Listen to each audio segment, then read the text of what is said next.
So welcome as reading module class, online class. Thanks everyone for attending us. Okay, so here you can see this page, open the page number 41. There is test 2. This IELTS 10 test 2. Okay.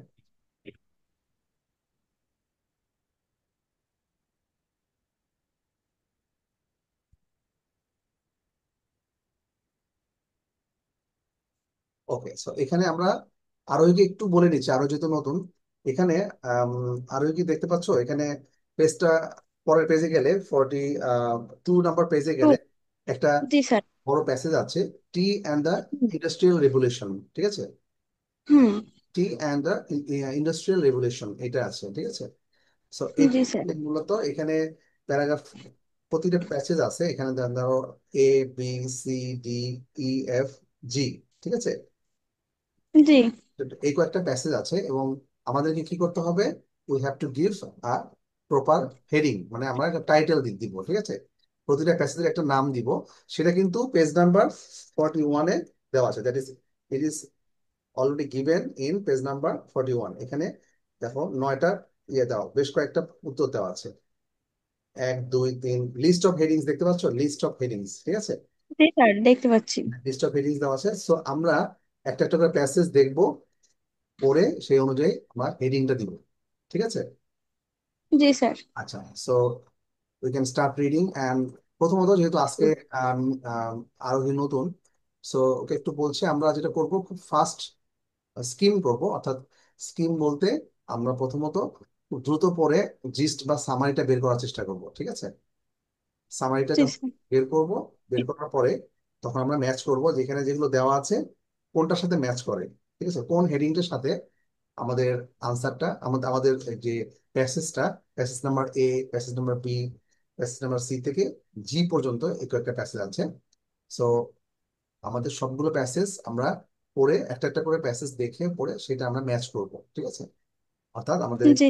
Page number 41-এর সাথে match করবো। ঠিক আছে, তাহলে আমরা we can start নাও। আচ্ছা, passage আমি 50 মিনিটের মধ্যে উম, আমি এটার এই যে যে হেডিংটা, লিস্ট অফ হেডিং আচ্ছা, আর ট্রু ফলস, হ্যাঁ, মানে আপনার এই ক্লাস শুরু হতে হতে আমি শুরু করেছিলাম। তো আচ্ছা, আচ্ছা, আলহামদুলিল্লাহ আমার হেডিংটা সবগুলো হয়েছে। আর এক্স্যাক্টলি, ট্রু ফলস নট গিভেনের শুধুমাত্র 13 নাম্বারটা আমি করতে পারি নাই, সেটা হয় নাই সেটা বলতে পারছি না, মানে আপনি আচ্ছা, আচ্ছা, এখন পড়ানোর ফাঁকে ফাঁকে আমি এটা চেষ্টা করব আচ্ছা, পারি আচ্ছা, কিনা। ঠিক আছে, that's fine, that's a good effort. হ্যাঁ, ওয়েল ডান, খুব ভালো হয়েছে আপু। সো আমরা আসলে অবশ্যই পারবো। প্রথম দিকে যেটা হয় কি, প্রথম দিকে কিন্তু আমরা আম, আসলে যে কোনো কিছু নতুন শুরু করতে গেলে আমাদের একটু কঠিন লাগে, কঠিন লাগবেই। সো ওভার দ্য টাইম আমরা যত বেশি পড়বো, যত বেশি প্র্যাকটিস করবো, আমাদের কাছে অনেকটা ইজিয়ার হবে আর কি। হ্যাঁ, আচ্ছা, সো সবার জন্য আমরা শুরু করছি তাহলে। এটা মূলত হচ্ছে, it is all about T and the industrial revolution. প্রথমে মেইন যে প্যাসেজের টপিকটা আমরা একটু দেখে নিব। এটা ইন্ডাস্ট্রিয়াল রেভলিউশন এবং টি, টি মানে চা। শুনতে একটু অদ্ভুত লাগে।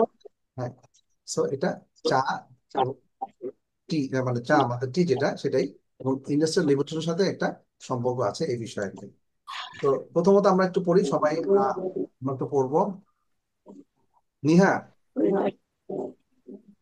নিহা, নিহাকে দেখতে পাচ্ছি, I can see Niha, can you hear me? জি স্যার। আমার আপু আমার কাছে আছে। কথাটা ইকো হচ্ছে আর কি, নিহা, কথাটা ইকো হচ্ছে। ও, একসাথে আছে, এখানে হচ্ছে তো এই কারণে। আচ্ছা, না আমি নিহাকে বলছি, নিহা। হুম, কথা নিহা কি বল, শুনতে পাচ্ছে? কথা বল। জি স্যার। আচ্ছা, আজকে কি আপনার নতুন ক্লাস, প্রথম ক্লাস? জি। আচ্ছা, আমি আহ, আমরা আইএলটিএস রিডিং মডিউলটা শুরু করছি। সো আমি অলরেডি এইমাত্র একটা বই দিয়েছি, পিডিএফ বইটা দিয়েছি। হ্যাঁ, সো পিডিএফ বইটা আমি এইমাত্র হোয়াটসঅ্যাপে দিয়েছি। সো পিডিএফটা ওপেন করতে হবে। হ্যাঁ, জি, এটা তো ওপেন করছে, সমস্যা আচ্ছা, নাই। ওপেন করে পেজ নাম্বার 41-এ চলে আসতে হবে, পেজ নাম্বার 41। ঠিক আছে, জি। জি স্যার। Page number 41। আচ্ছা, এটা হচ্ছে মূলত প্যারাগ্রাফ হেডিং। সো প্যারাগ্রাফ হেডিংটা হচ্ছে আমরা একটা করে প্যারাগ্রাফ দেখবো এবং 41 পেজে যেটা অনেকগুলো হেডিং দেওয়া আছে, সেই হেডিং এর সাথে ম্যাচ করবো। ঠিক আছে, সেই হেডিং এর সাথে আমরা ম্যাচ করব, যেটা সুইটেবল হয় অর্থাৎ যেটা ম্যাচ করবে সেটা আমরা আনসার করব। ঠিক আছে? জি। অর্থাৎ এটা আরো সহজ করে বললে আহ, এটা হচ্ছে যে টাইটেল, কোন একটা প্যাসেজের একটা নাম দেওয়া। ঠিক আছে, টাইটেল দেওয়া। সো পিডিএফ ফাইলটা ওপেন করলে পাওয়া যাবে 41 নাম্বার পেজে। ঠিক আছে? আচ্ছা, so you can start now. প্রথমটা হচ্ছে নাম্বার এ।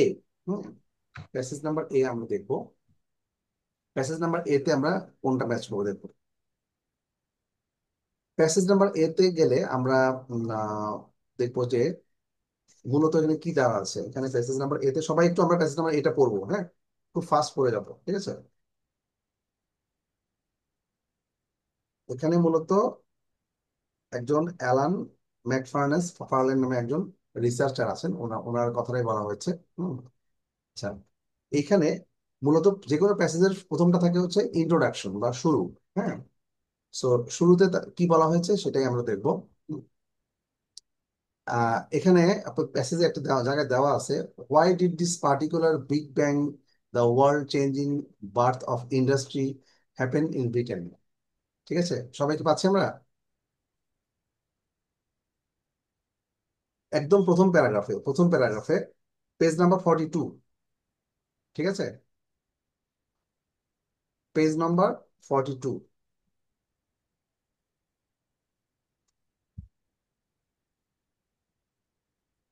আরোহী, তুমি কি পেয়েছো? জি স্যার। আরোহী ইকো হচ্ছে, কিন্তু ইকোটা বন্ধ করতে হবে। আচ্ছা, আচ্ছা, প্রথম প্যারাগ্রাফটা পড়েছো? একটু পড়ো, খুব ফাস্ট করে যাও। আচ্ছা, তাহলে আমরা প্রথম প্যারাগ্রাফে কি হচ্ছে, এটা তো মূলত একটা ইন্ট্রোডাকশন। প্রথম প্যারাগ্রাফের শুরুতে আসলে ইন্ট্রোডাকশন হয়।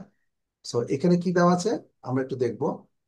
খুব তাড়াতাড়ি পড়ে গেলে আমরা দেখতে পাচ্ছি যে একটা লাইন আছে যে রিসার্চার বলছেন, researcher says that is why did why did this particular big bang, the world changing birth of industry happen in Britain? ব্রিটেনে কেন এই বড়, সেই বড় ধরনের একটা ওয়ার্ল্ড, মানে সারা বিশ্বকে চেঞ্জ করে দেওয়া একটা রিভলিউশন বা একটা কিছু চেঞ্জ আসলো, হ্যাঁ, শিল্প বা ইন্ডাস্ট্রিতে। ঠিক আছে, and why did it strike at the end of the 18th century? এটা কেন 18th সেঞ্চুরিতে এটা শুরু হলো বা স্ট্রাইক করলো? হ্যাঁ, এই কোশ্চেন গুলো মূলত আমাদেরকে একটা হিন্ট দেয় যে কোথায় এবং সময়টা কখন, about the place and the time of industrial revolution, তাই না? তার উত্তরটা কি হবে নিহা এবং আরোহী? উত্তরটা আমরা দেখবো এখন। এটা দেখার পরে আমরা উত্তরের সাথে ম্যাচ করব। ঠিক আছে, উত্তরটা তাহলে কোনটা হবে আমরা এটা দেখবো। মানে ব্রিটেনে ব্রিটেন ব্রিটেনে ইন্ডাস্ট্রিয়াল রিভলিউশন শুরু হয় বা শিল্প বিপ্লব।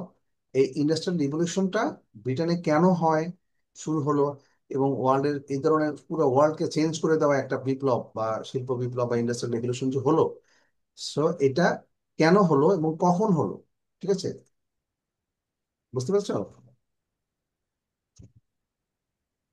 সবাই কি ক্লিয়ার? ইহা এবং আরোহী, হোয়াট অ্যাবাউট ইউ? জি স্যার বলেন। আচ্ছা, প্রথম প্যারাগ্রাফটা কি আরোহী পড়েছো? প্রথম প্যারাগ্রাফ নাম্বার এ, যেটা শুরু হয়েছে অ্যালান ম্যাকফার্লেন, এটা নিন, একজন রিসার্চার। ঠিক আছে, তুমি কি ধরতে পেরেছো?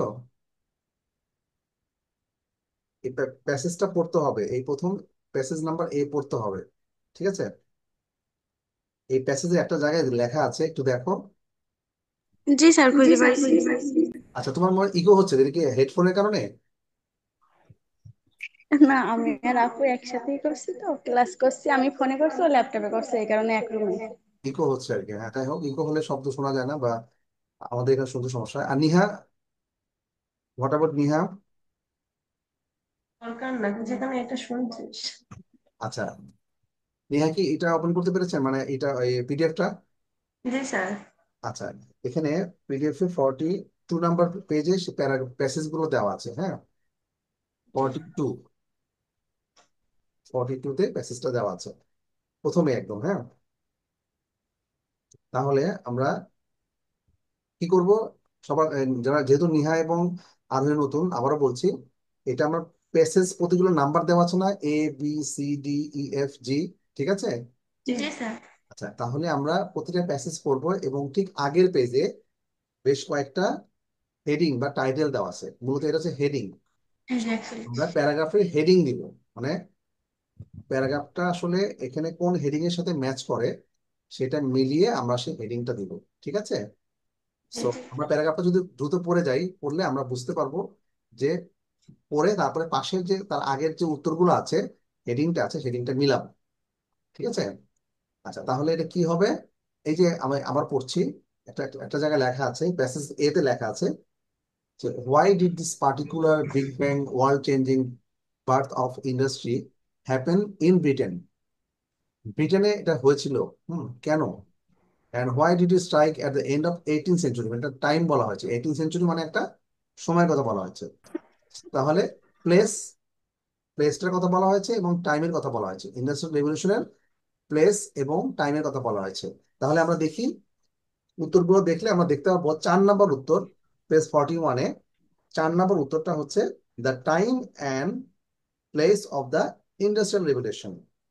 ইন্ডাস্ট্রিয়াল রেভলিউশনের টাইম এবং প্লেস, ঠিক আছে?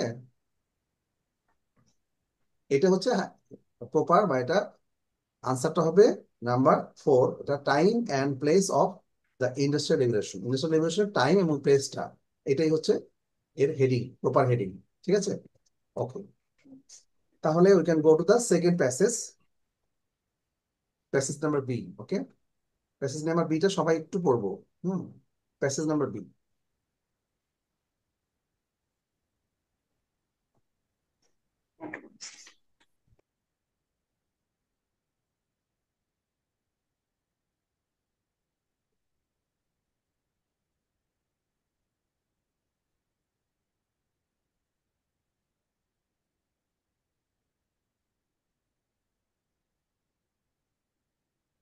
প্যাসেজ নাম্বার বিটা বলা হচ্ছে, এটা আমরা পেজ নাম প্রথম দিকে পেয়ে যাবো, প্যাসেজ আমরা যখন প্যাসেজটা যখন পড়বো প্রথম দিকে পাবো একটা কথা লেখা আছে, দেয়ার আর about 20 different factors and all of them need to be present before the revolution can happen.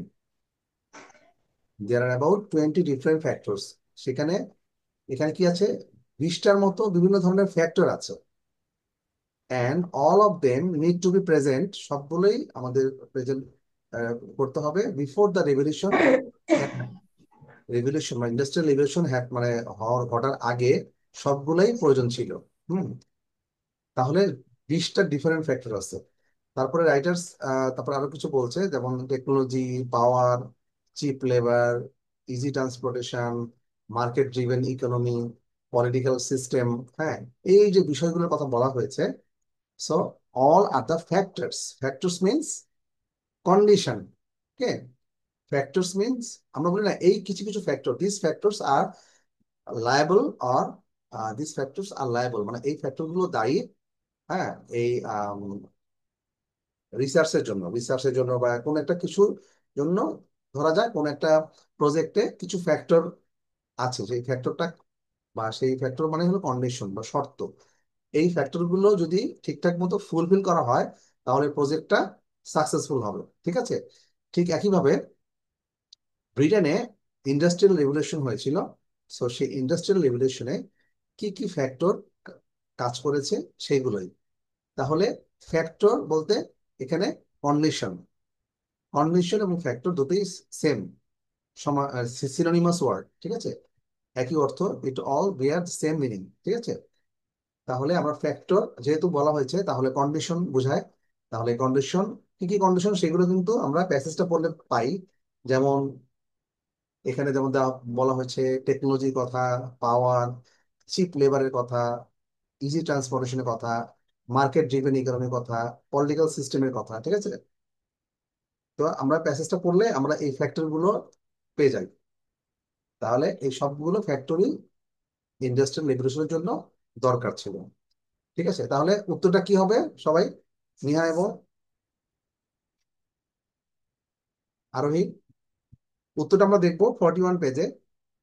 Factor means condition, মানে শর্ত। ঠিক আছে, তাহলে এটা কত নম্বর উত্তরটা কোনটা হবে? উত্তরটার শুরুতেই দেওয়া আছে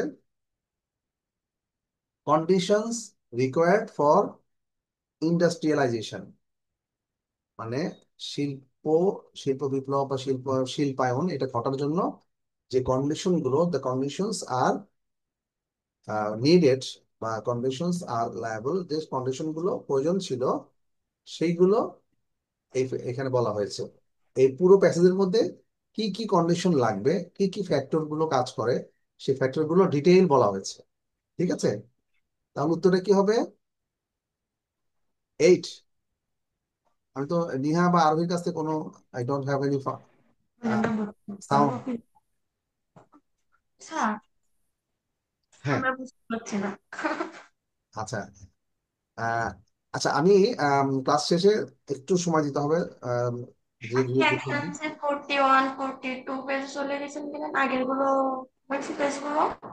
আচ্ছা, পেজ নাম্বার 41-এ উত্তরটা দেওয়া আছে, উত্তরটা দেখবো। আর হচ্ছে পেজ নাম্বার না, 42। আমরা তো বুঝতে পারিনি হ্যাঁ, হচ্ছে এদিকে 1 আছে, পেজ আবার 2 আছে, এগুলো তো আপনি করাননি। আবার হচ্ছে টেক্সট টেক্সট 1 আছে, কিন্তু আপনি অ্যাকসেন্সে তো 2 তে চলে গেছেন।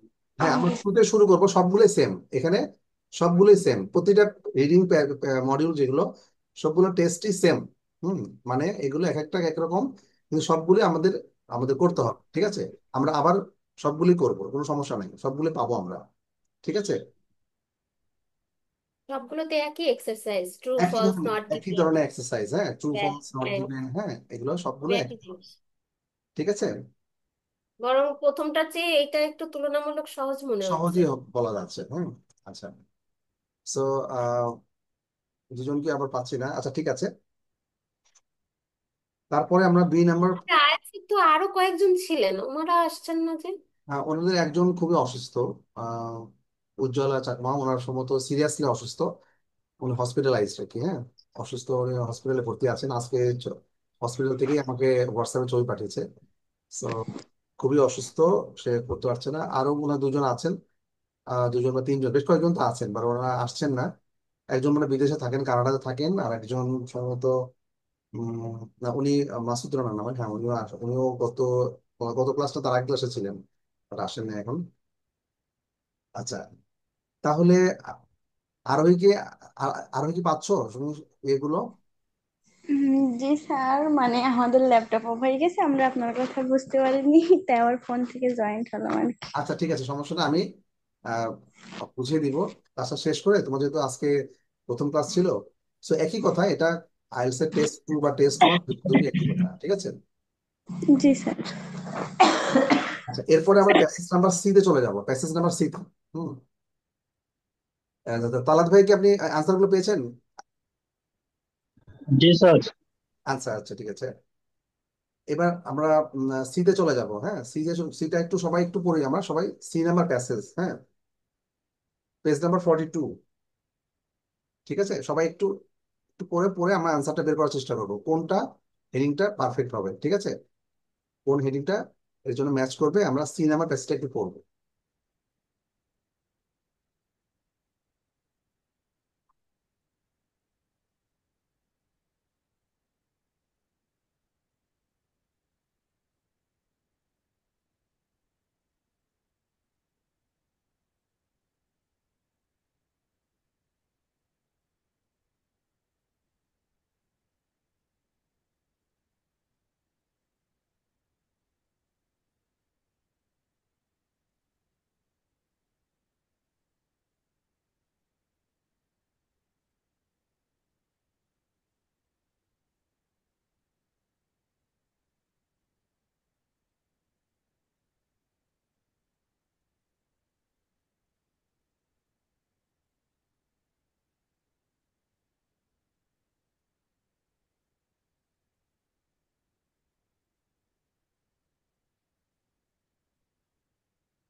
সিনেমার প্যাসেজ সবাই মোটামুটি পড়েছি। এখানে এখানে সেই টি এবং বিয়ারের কথাটা মূলত বলা আছে।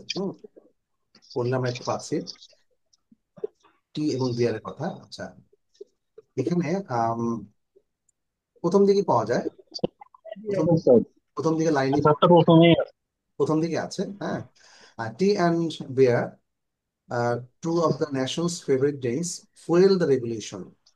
হ্যাঁ, তারপরে অথর এক্সপ্লেন করছে যে কেন এটা ইম্পর্টেন্ট ফ্যাক্টর। লেখা আছে the antiseptic properties of tannin, the active ingredient in tea, যেটা চাতে পাওয়া যায়, অ্যান্ড অফ। আমার মনে হয় কি স্যার, একটু কথা বলি স্যার, আমার মনে হয় কি স্যার, এটা লিটিল বিট ইজি আছে, কিন্তু টু ফলস নট গিভেন আমরা একটু তাড়াতাড়ি যেতে গেলে ভালো হতো। হ্যাঁ, ব্যাপারটা হচ্ছে কি মানে এটা যে একটু আমি ঝামেলা বুঝতে থাকে টু পারছি, ফলস নট গিভেন।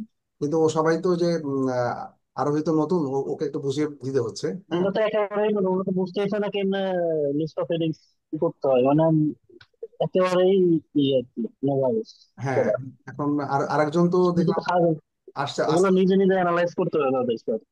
আরোহী আপনার বলার বলার বলে দেওয়ার থেকেও স্যার তাদের নিজে বোঝাটা বেশি জরুরি, নিজে নিজে অ্যানালাইজ হ্যাঁ, করে। নিজে যে ম্যানেজ করাটা বেশি জরুরি।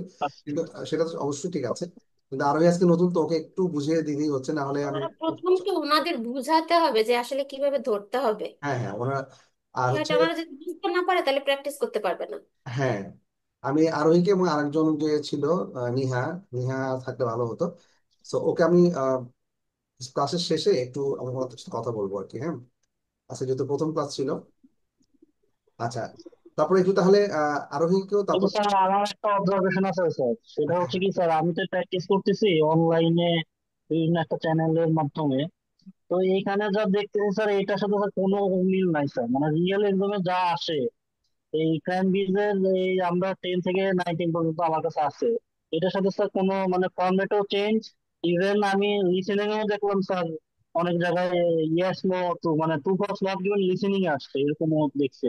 না, এই এই মেইন পরপর স্যার কয়েকদিন আচ্ছা। ধরে স্যার মেইন এক্সামের হুম। মানে আপনার ইয়াটা আমি পাইতেছিলাম, ওগুলো আমি প্র্যাকটিস করতেছিলাম, তো দেখলাম যে আমাদের স্যার এই হ্যাঁ, পুরানো এই যে কিছুটা যেসব তো ইয়ে চেঞ্জ আছে স্যার, থাকবে, কিছুটা চেঞ্জ থাকবে, কিন্তু মূল ওইগুলো বিষয় তো স্যার চেঞ্জ হয় মানে না। যেমন কোনোটাই স্যার মানে ই নাই, এমন কিছু মানে না কোনো যে মিল ট্রু নাই ফলস নট এই। গিভেন নাই, এরকম তো কিছু নাই যে ট্রু ফলস নট গিভেন। না এটা না স্যার, আমি সেটা বলতেছি না, আমি বলতেছি কিছু কিছু মানে এমন করছে যে এখানে যেমন এই যে আমরা দেখতেছি ওয়ান ওয়ার্ড দিয়ে করা বা আপনার মানে আমি যেটা বুঝতে পারলাম মেইন, ধরেন সাপোজ স্যার লিসেনিং পার্টটায় ওরা ইজি করছে, কিন্তু এতটুকু তো বলে যেটা আপনি মানে পাঁচটা অ্যান্সার খুঁজতে খুঁজতে মনে করেন কথা শেষ, সাপোজ এরকম। আবার আপনার ও আচ্ছা।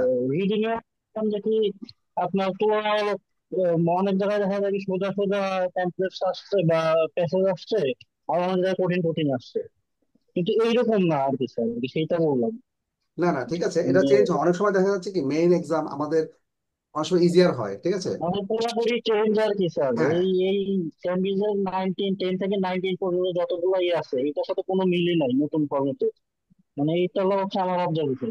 না, নতুন ফরম্যাট বলতে কি বোঝাচ্ছেন আমি বুঝতে পারতেছি না, নতুন ফরম্যাটটা কি? নতুন ফরম্যাট বলতে মানে এই যে তুমি এত কঠিন করে দিয়ে না স্যার, মানে অনেক বড় বড় প্যারাগ্রাফ না, ম্যাক্সিমাম ছোট ছোট এটা কি প্যারাগ্রাফ থাকে। মানে তো কেমব্রিজ এটা হচ্ছে ওয়াইডলি অ্যাকসেপ্টেড হচ্ছে, কেমব্রিজ কেন পড়ানো হয়? কেমব্রিজটা একটু কঠিন। হ্যাঁ, কঠিনটা পড়লে মেইন পরীক্ষাতে অনেক ইজিয়ার থাকে। হ্যাঁ, এটা আমরা অনেকগুলো টেস্টিং ম্যাটেরিয়ালস পাই, অনলাইনে তো অনেক কিছু আছে অনলাইনে যেগুলো। আমি সেটা বলতেছি না, মানে জাস্ট বললাম যে এটার সাথে কোনো মিল পাইতেছি না আর কি, মানে অরিজিনাল যে রিয়েল এক্সামের যে ইয়াগুলা এই ফরম্যাটের সাথে মানে ক্যামব্রিজের যে বইয়ের যে নিউ অ্যান্সার বা এই ফরম্যাটটা আছে আপনি কোথা কোশ্চেন থেকে গুলা। নিয়েছেন? আলাদ ভাই, আপনি নিউ ফরম্যাটটা কোথা থেকে নিয়েছেন? ফরম্যাটটা আমি বুঝতে পারছি না কারণ। নিউ ফরম্যাটটা আমি তো নেই নাই, অরিজিনাল এক্সাম যেগুলো হয়েছে ওইগুলারই আমি ইউটিউবে দেখলাম, লিসেনিং রিডিং এর প্র্যাকটিস করতে যখন তারা তো এগুলো দিয়ে দিচ্ছে। তো এই যে যে ইয়াগুলা এগুলোর সাথে ইয়া হয় না, আপনি একটু রিসার্চ করলে আপনিও নিজেও দেখতে পারবেন। তো আইএলস এর লেটেস্ট আইএলটিএস অরিজিনাল এক্সাম বা reading exam IELTS IELTS search তো দিলে পরে আপনার ইউটিউবে আসবে আপনি। অরিজিনালটা তো অফিসিয়ালি কোনো ইয়ে হয় না, অফিসিয়ালি পাবলিশ করে না, তো অফিসিয়াল কোশ্চেন পেপার তো আইএলস থেকে পাবলিশ করে না। জানি না কারা বলতেছে তো এগুলো তো অথেন্টিক, বা কারা কোনো সোর্স না, থেকে না, পাইছে, হয়তো এটা হয়তো এটা বা হচ্ছে নাও পারে স্যার, আমি জানি না আসলে। ব্রিটিশ কাউন্সিল থেকে শুরু করে সবাই কেমব্রিজটাই ফলো করে প্র্যাকটিসের জন্য। কেন করা হয় সেটা আমি বলি, সেটা না হচ্ছে না স্যার, আমি সেটা বলতেছি না, এইটাই প্র্যাকটিস করে সেটা আমিও জানি স্যার, কিন্তু মানে মানে ওনরা যে ইয়াগুলো দিতেছে সেগুলোর সাথে এগুলো মিল পাইতেছি না এই।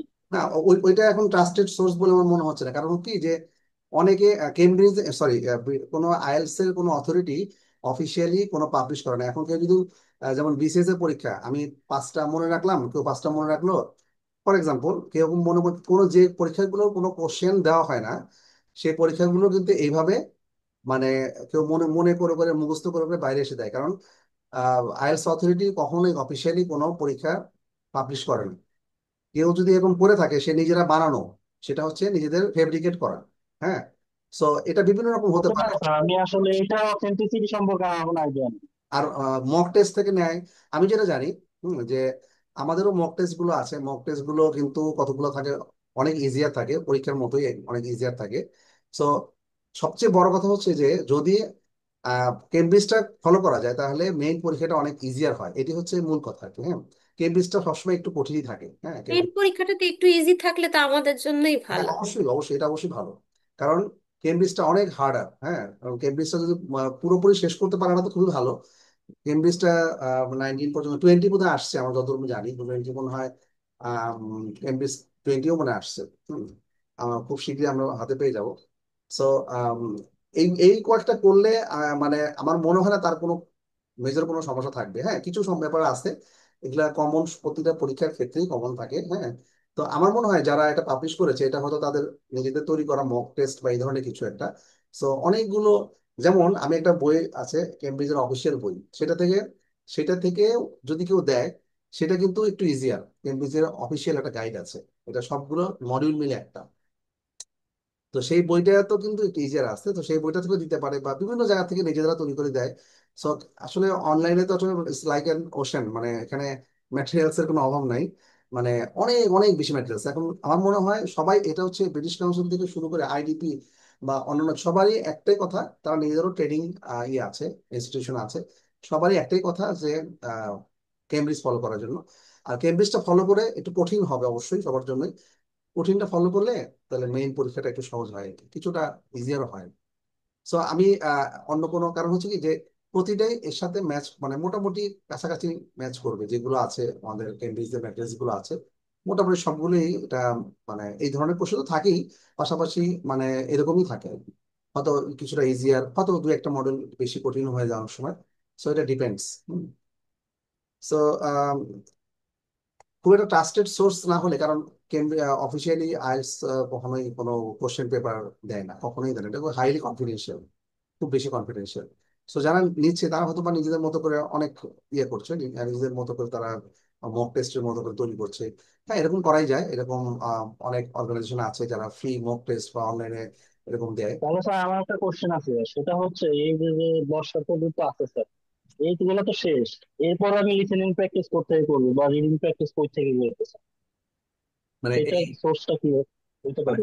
কোনটা, মানে এরপরে টেন টেন ছাড়াও আমি ভাবছি যে আরো এই, না স্যার, আমি বলতেছি আমার কাছে 10 থেকে 19 পর্যন্ত আছে, এগুলো আচ্ছা, আমি স্যার ম্যাক্সিমাম করে ফেলছি। হুম, ঠিক আছে, তো আচ্ছা। এরপরে তো আর কোনো রিসোর্স আমার কাছে নাই, সেক্ষেত্রে কি আমি এই অনলাইন যেগুলো আমি সোর্স থেকে প্র্যাকটিস করতেছি ওইগুলাতে কি আমি নির্ভর করবো, নাকি অন্য না, কোনো আমি ওয়ে আছে ট্রাস্টেড কোনো সোর্স এখানে? ছাড়া আমি আম, কখনোই রেকমেন্ড করি না। হ্যাঁ, কখনোই এটা এটা উচিত হবে না।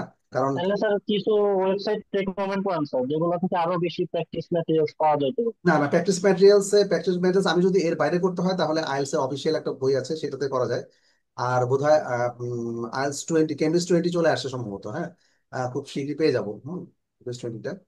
সো আপনি কি সব করে ফেলছেন, সব ডান 19 পর্যন্ত? জি স্যার, ওকে, মোটামুটি সব শেষ। গ্রেট জব ডান। হ্যাঁ, আলহামদুলিল্লাহ, খুব তাহলে ভালো তো খবর। It's a very good news. হ্যাঁ, সো আমার তো মনে হয় ভর্তি যে হওয়ার আগে থেকে সম্ভবত করছে, তাই হ্যাঁ, না? অনেক আগে থেকে করছেন। ইটস হাই টাইম, আপনার তো এক্সাম দেওয়ার মোটামুটি সময় হয়ে গেছে, high time to sit for exam. যদি অন্যান্য এগুলো ঠিক থাকে, যেমন আমাদের একজন কিন্তু আমাদের এই আইএলটিএস এর অনলাইন ব্যাচের একজন স্টুডেন্ট কিন্তু এক্সাম দিয়েছেন, কিন্তু এখনো উনি রেজাল্টটা জানান নাই, রেজাল্ট তো হয়ে যাওয়ার কথা। হুম, উনি জাস্ট আমাদের এসে আমাকে বললো, স্যার আমি মূলত স্পিকিং মডিউলের সমস্যা ফেস করছি, so আমাকে কিছু হেল্প করা যায় কিনা। তো আমি ওনাকে যতটুকু সম্ভব আমি হেল্প করেছি।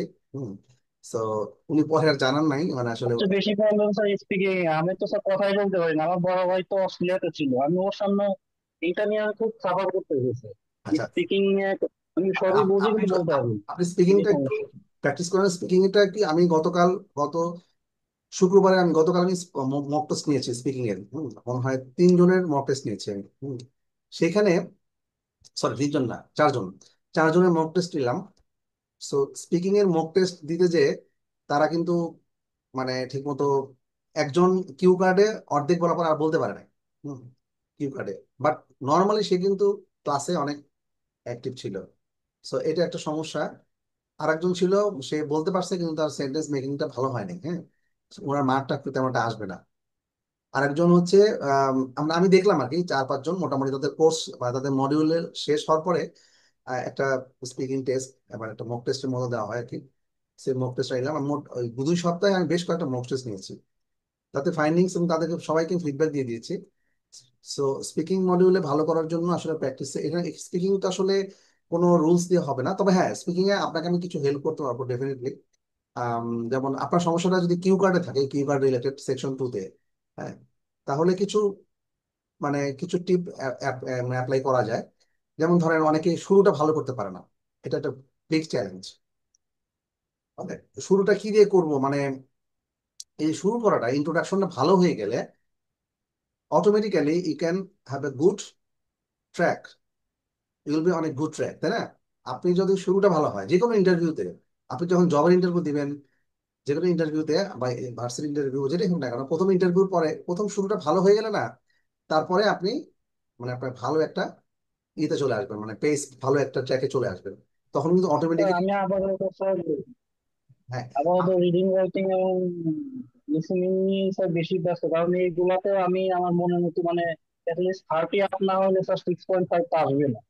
তা আমার হইতেইছে না, 6.5 তো আসে না। সবসময় আমি দেখলাম মানে আমার হয় হচ্ছে আপনার 25 থেকে 30-এর মানে 29-এর মধ্যে, 30-30ও হয় না, খুব কিসে কম কিসে জায়গায় আমি দেখছি যে কি আমার কিসে প্রত্যেকটা মডেলেই, যেমন লিসেনিং রিডিং দুটাতেই আমার এই 30 আপ কখনোই হইলো না। একটা দুইটা আমি ইয়া দিছিলাম, সেগুলো তো হয়েছে, কিন্তু সেগুলো আমার কাছে মনে হচ্ছে আরোই মানে বেশি ইজি। ওইগুলা ওইগুলো আসবে না, ওই ধরনের হ্যাঁ, মানে মানে কোশ্চেন আচ্ছা, আসার সম্ভাবনা নেই, এত তবে ইজি তো করবে না। স্পিকিংটা তো একটু ডিফারেন্ট, তো স্পিকিং এর জন্য সময় একটু বেশি রাখতে হবে। হ্যাঁ, কারণ প্র্যাকটিস করে এটাকে একটা লেভেলে নিয়ে আসতে হবে আর অবশ্যই। স্পিকিং এর কথা তো বলতেছি না স্যার, আমি রিডিং আর লিসেনিং এর কথা বলতেছি। লিসেনিং এর কারণ জন্য, আচ্ছা। এটাতে মিনিমাম প্রত্যেকটা মডেলে 6 না থাকলে তো আপনার 6.5 আসবে না। আসবে না, আমার কাছে যেরকম মনে হয় আসবে ব্যান্ডে না। তো সিক্স অবশ্যই পয়েন্ট ফাইভ কোন একটা ব্যান্ডে ভালো হতে পারে, আর একটা ব্যান্ডে একটু যদি খারাপ, 6-এর কমে আসা যাবে না। হ্যাঁ, নট নট লেস দেন 6, কোনো ব্যান্ডে 6-এর কমে আসা যাবে না। তাহলে অন্য একটা ব্যান্ড দিয়ে আমি ওভারঅল ভালো ব্যান্ড চলে আসবে না। হ্যাঁ, মানে এইভাবে এটাই হচ্ছে ওভারঅল ক্যালকুলেশন। সাপোজ আমি ধরে নিচ্ছি কোন একটা ব্যান্ডে আমার দুর্বলতা আছে, থাকতেই পারে, হ্যাঁ, তাহলে কি হবে, অন্যান্য যে ব্যান্ড গুলোতে আমার ভালো করার সুযোগ আছে সেগুলো তো অবশ্যই ভালো, আশা করছি যে ভালো হয়ে যাবে।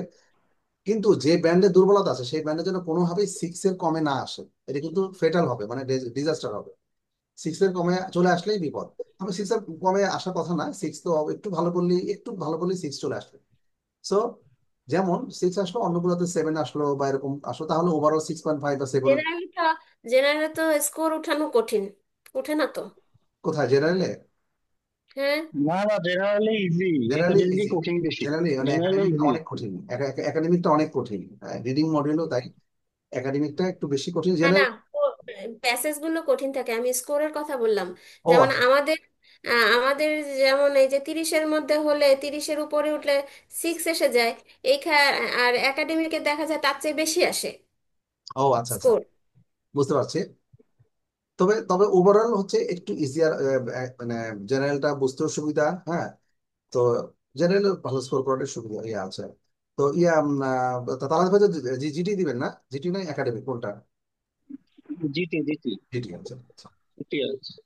আচ্ছা, তো যাই হোক, মানে তো একটা তথ্য আমি জানতে চাচ্ছি, সেটা হচ্ছে কি আমার বললো আর কি যে জিটিআর দিয়ে নাকি মাস্টার্স জন্য আবেদন করবে, এই তথ্যটা কি স্যার সঠিক? না না, এটা তো জিটি এখন পর্যন্ত আমরা জানি না জিটি আইএলটিএস দিয়ে মাস্টার্স করা যায় না, কারণ এটা বলাই আছে যে একাডেমিটাই দিতে হবে, কারণ ওরা একাডেমিটা ডিজাইন করেছে এই কারণেই। অনেকে আবার দুটোই দেয়, মানে এখন তো আসলে দুটো দেওয়াটা খুব টাফ, মানে দুটা পাশাপাশি দেওয়াটা তো খুবই কঠিন, কারণ আসলে একটা মানে ফিনান্সিয়াল ব্যাপার তো আছে। হম। তো দুটো দেওয়া একসাথে খুব কঠিন ব্যাপার। আর তো কোনো একটা মডেলে যদি খারাপ করে, সে যদি পরবর্তীতে দিতে চায়, এই অপশনটা কি আছে নাকি বাংলাদেশে?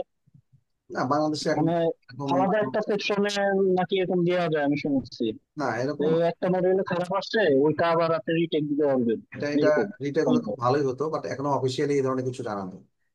সো এখন ব্যাপারটা হচ্ছে কি যে আশা করি যে এমন একটা কিন্তু প্রিপারেশন নেওয়া ইন্ডিয়াতে উচিত। নাকি দেওয়া যায়, আমি একটা ইন্ডিয়ান রিটেকের কথা শুনলাম, মানে এটা দিতে পারবেন বলছে, কিন্তু বাংলাদেশে আছে কিনা আমি জানি না। না না, আমাদের কাছে এখনো পর্যন্ত এই ধরনের কোনো ইয়ে নাই। আর তাছাড়া যে কম্পিউটার বেস নিয়ে যে কথা হচ্ছে, কই এখন পর্যন্ত কোনো অফিসিয়ালি ডিক্লেয়ার করে নেই। হুম। সো দেখা যাক কি হয়। তবে আমার মতে যে আইএলটিএস যেহেতু আসলে সত্যি কথা বলতে কি, আইএলটিএস মনে হয় এখন কত 28,000 টাকা, না এখন 28,000 সামথিং এরকম বোধহয় আসে। সো 28,350 টাকা। হ্যাঁ এরকম আর কি। তো যাই হোক, মানে আহ, আগে একটা সময় তো কম ছিল, তো এখন আইএলটিএসটা অবশ্যই ডেফিনেটলি খুব ভালো একটা প্রিপারেশন নিয়ে দেওয়া উচিত। আর যাতে আসলে বারবার তো পরীক্ষা দেওয়ার সুযোগ তো থাকে না, যদি একটা প্রথমে মানে চান্সে যেন মোটামুটি আমার রেজাল্ট স্কোরটা চলে আসে, এটাই। ওকে। সো আজকে তাহলে একটু দেখি আমি, আজকে ক্লাসটা যে দুজনেই আছে নতুন, আমি ক্লাস শেষ করে ওদের সাথে একটু কথা বলবো। আর আমি একটু দেখি এগুলো শেষ করে নিই। হুম। আচ্ছা। আর কোনো আপডেট হলে তো অবশ্যই আমি জানাবো, সমস্যা নেই। ওকে, তাহলে আমরা বোধহয় সিটা পড়ছিলাম না। আচ্ছা। উম সিটাতে মাসুদুর রহমান ভাই বোধহয় মাত্র জয়েন করলেন না? আচ্ছা। আইএলস ইয়া দেখেন, টেস্ট টুটা বের করেন, হ্যাঁ মাসুদুর রহমান ভাই। ওকে। তাহলে আমরা সি নাম্বারটা কি হলো? এই আনসারটা কি আছে যে tea and beer, two of the nation's favourite drinks, এটা কিন্তু প্যাসেজ নাম্বার সি তে আছে, হ্যাঁ। Fuel the revolution. তারপরে যে অথর, যেটা যিনি রিসার্চার, উনি বলছেন the antiseptic properties of tannin, the active ingredient in tea and of hops in beer, বিয়ারের যে হপস থাকে, plus the effect that both are made with boiled water, allowed urban communities to flourish at close quarters without succumbing to waterborne disease such as dysentery. আচ্ছা, তাহলে আম, এখানে আমরা কি পাচ্ছি? দুইটা বড় একটা আহ, সূত্র, হ্যাঁ। একটা হচ্ছে টি, আর একটা হচ্ছে বিয়ার। এই Clear. দুটা বড় ইয়ে পাচ্ছি আমরা, রেফারেন্স পাচ্ছি বা কি পাচ্ছি, ঠিক আছে। তাহলে এই দুটো আমরা পাচ্ছি, এই দুটো দিয়ে আমরা কি করতে যাব টু। তাহলে আমরা মূলত এত বেশি ইন ডিটেলে না যেও আমরা আনসারটা বের করতে পারবো। তাহলে টি এবং বিয়ার, হ্যাঁ, এই দুটো, তাহলে দুটো কি ফ্যাক্টর, যেটা একটু ইন্ডাস্ট্রিয়াল রেভলিউশনের ক্ষেত্রে ব্রিটেনের যে ইন্ডাস্ট্রিয়াল রেভলিউশন সে বিষয়, তাহলে আমরা কোনটাতে আমরা আনসারটা পাবো? আনসার নাম্বার আর 7 7-এ, to to to Britain. Is to Britain's industrial revolution, to is to Britain's industrial revolution. আচ্ছা, এরপরে নাম্বার ডি তে চলে যাবো, paragraph number D. Paragraph number D তে কি বলা আছে একটু সবাই একটু দেখি, প্যারাগ্রাফ নাম্বার ডিটা। স্যার কাইন্ডলি পেজ নাম্বার বলেন না স্যার, আমি এইমাত্র আসলাম। ও আচ্ছা, পেজ নাম্বার হচ্ছে 42, পেজ নাম্বার 42। 42। হ্যাঁ, পেজ নাম্বার 42। এখানে প্যারাগ্রাফ নাম্বার ডি, এটা পড়বো এবং তার আগের পেজে আমাদের কাছে কি আছে, কিছু হেডিং আছে, হ্যাঁ। হেডিংটা ম্যাচ করবো, হেডিংটা এখানে দিয়ে দিই।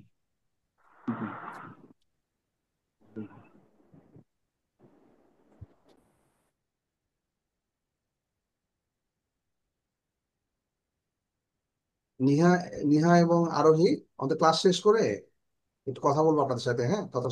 ঠিক আছে। চলো, এখন প্যারাগ্রাফ নাম্বার ডিটা একটু সবাই পড়তে হবে, হ্যাঁ, নিহা এবং আরোহী, ঠিক আছে। ওকে। Page number 42।